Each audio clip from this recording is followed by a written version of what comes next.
Welcome back to Money is Blind podcast. Today we are talking about Ray Charles Sr. Robinson. That's the topic. He's a legend when it comes to the music industry.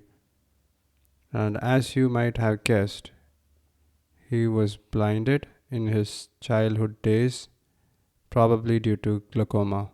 So he was born in 1930 and he passed away in 2004.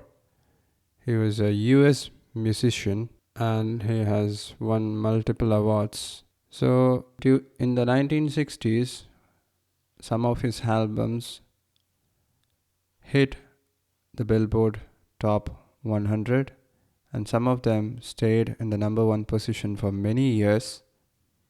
He has many solo top hits which were listed in the top 40s of multiple billboards all over the world. He liked to be called as Brother Ray, and he is considered a genius when it comes to the music industry. He was a songwriter, a composer, a pianist, a saxophonist. He was an all-rounder.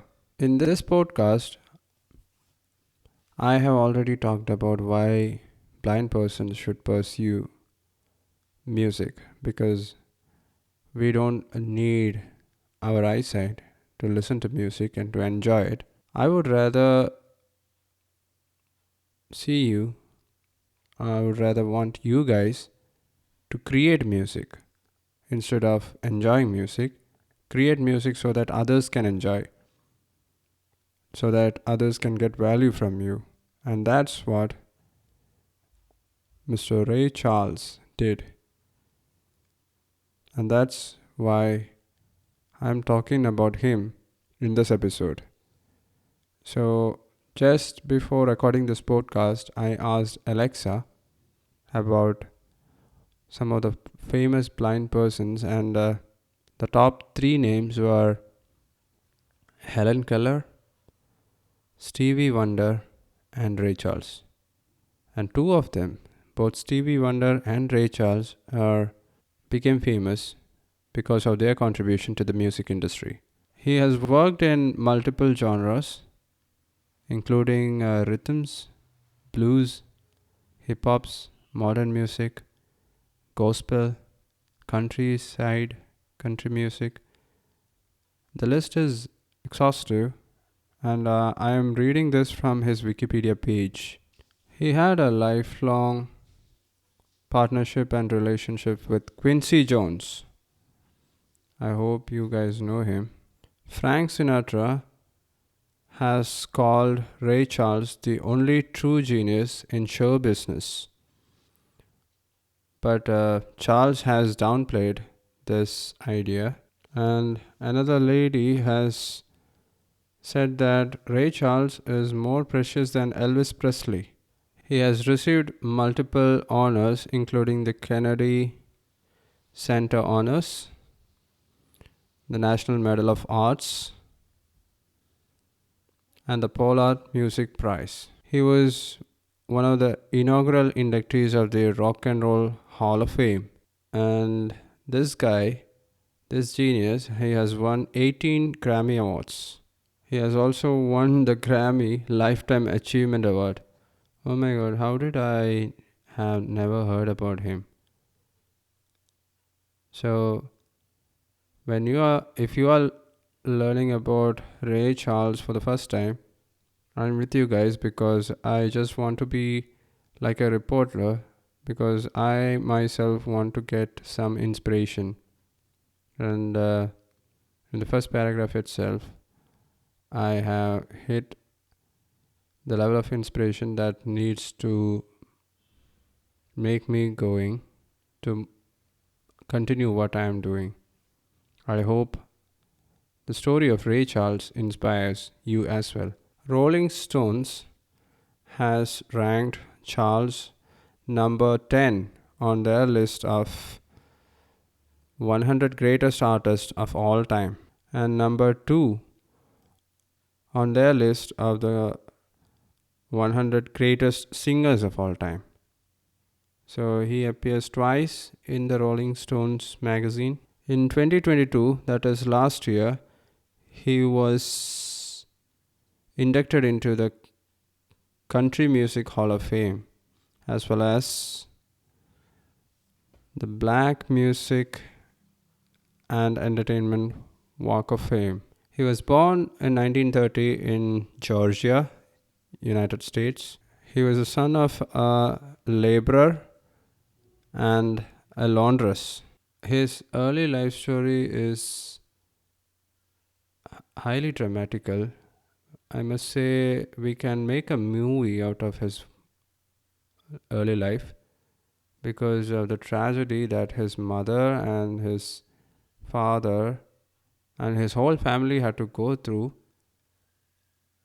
You guys should come and read this thing. But Charles was deeply devoted to his mother, and he says that despite of her poor health and adversity, her perseverance and her self-sufficiency and her guidance was the guiding light which made Ray Charles a famous celebrity. So his musical abilities, his musical interest was sparked at the age of 3 years when he saw someone playing a piano at a cafe. His younger brother George, who was just 1 year younger to Ray, also met with a tragic end in his life when he was drowned in the laundry at the age of 4 years. Oh my god, this guy has gone through multiple hardships and he started from scratch, from zero. And now, after 20 years of his death, I am making a podcast about this legend. Only because of the fact that he was blind and he was a businessman. Of course, he was a businessman because singing, even though it is a skill, you need to know how to market that skill. You need to know how to make money, how to provide value to others, and how to become famous. So that needs a lot of discipline, that needs the perfect mindset, that needs inspiration, motivation, and that needs a drive, which I can feel when I go through this. So Charles started to lose his sight at the age of 4, and by the age of 7 he was completely blind, most probably because of glaucoma. Now, glaucoma is an eye condition which increases the intraocular pressure, which means it increases the pressure inside your eyes. Being destitute, uneducated, and mourning the loss of her younger son, Ray's mother tried to enroll Ray in one of the schools, despite Ray opposing that idea. But he gradually enrolled in the Florida School for the Deaf and Blind. He then further developed his musical talent at that school, where he had his primary education from 1937 to 1945. That's 8 years. His teacher, Mrs. Lawrence, taught him how to play Braille music. And Braille music is difficult. You guys might know that I have started my keyboard lessons. So if you play piano or keyboard, you know that playing with one hand is actually easy. But when you bring in the other hand, the left hand, and then try to play with both your hands, then your brain resists the idea. It opposes it because our brain is not used to doing two things simultaneously with both our hands. It could be gross motor skills, but not fine skills that we do with our fingers. So, Braille music is even harder. It is a difficult process that requires learning the left hand movements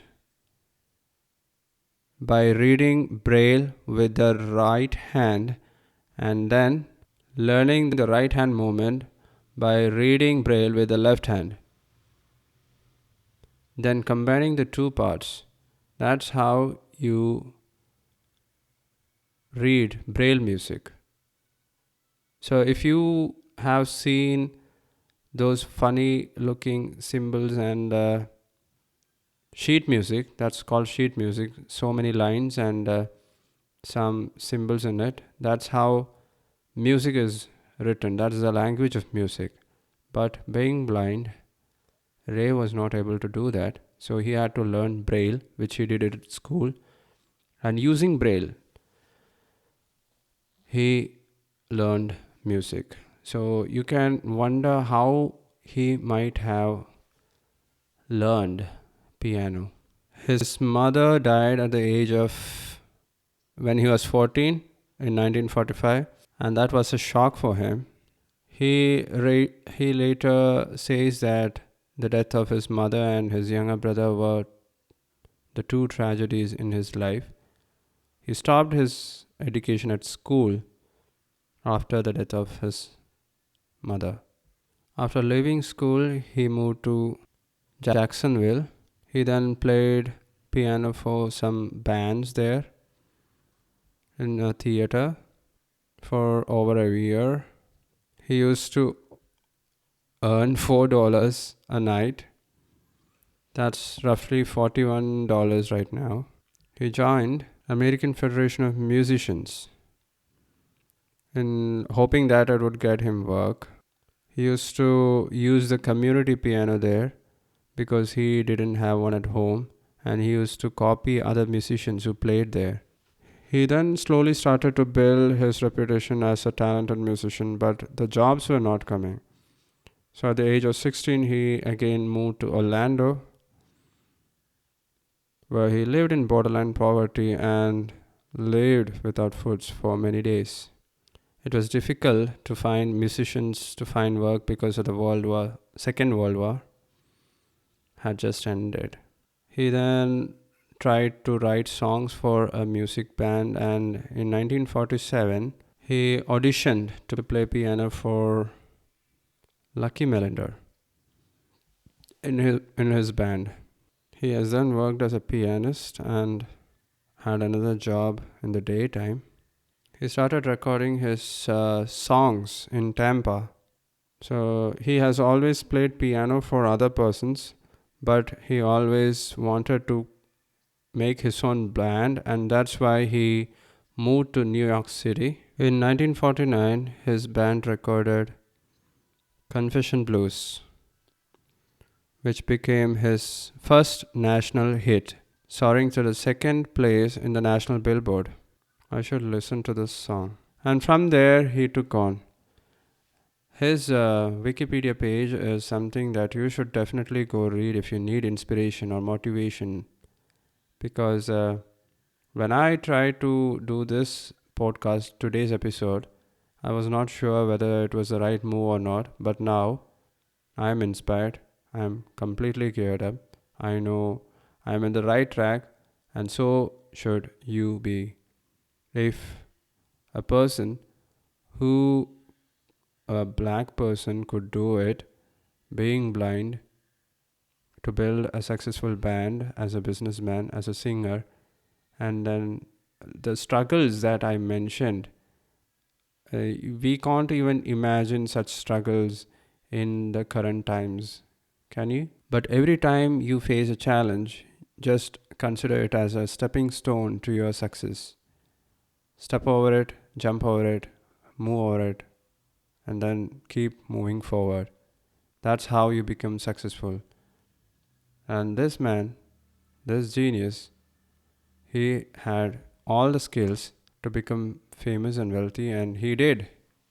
And that's why I am talking about Ray Charles Robinson in one of the episodes of Money is Blind podcast.